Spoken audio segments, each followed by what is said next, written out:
Isang delivery rider ang arestado sa drug buy-bust operation sa Taguig.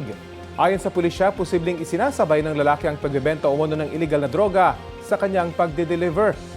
Balitang hatid ni Jomar Apresto.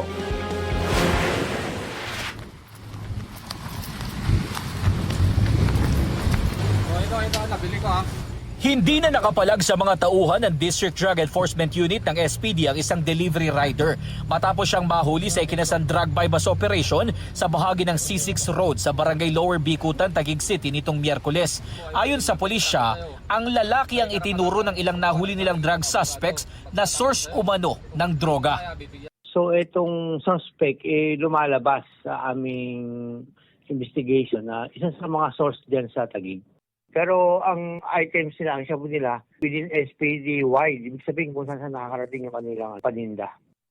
Mahigit 2 linggo raw pinag-aralan ng pulisya ang kilos ng target bago napakagat sa 50,000 pesos na budol money.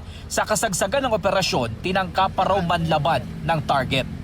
Pinipilit niyang kunin yung baril niya pero siyempre bago namin sa hulihin, pinag-aralan namin kung paano namin siya makakukuha ng walang mangyayari hindi maganda. Ikaw ay nasusalang pag-iingat ng legal na baril. Nakumpiska ang nasa 150 gramo ng hinihinalang shabu na aabot sa mahigit 1 million pesos ang halaga at isang caliber 45 na baril. Sabi ng pulisya, may posibilidad na isinasabay ng sospek ang pagtutulak ng iligal na droga sa kanyang trabaho bilang delivery rider. Kasi may mga transaction sa kanya yung bayad, sa kanya i-deliver. Tingin namin talagang drugs ang kanya hanap buhay. Isinailalim sa ballistic examination ng baril na narecover sa sospek para malaman kung nasangkot na ba ito sa insidente ng pamamaril. Nasa custodial facility ng Taguig City Police ang sospek na sinusubukan pala may makuhanan ng pahayag. Maharap siya sa reklamong paglabag sa Comprehensive Dangerous Drugs Act at Comprehensive Law on Firearms and Ammunition.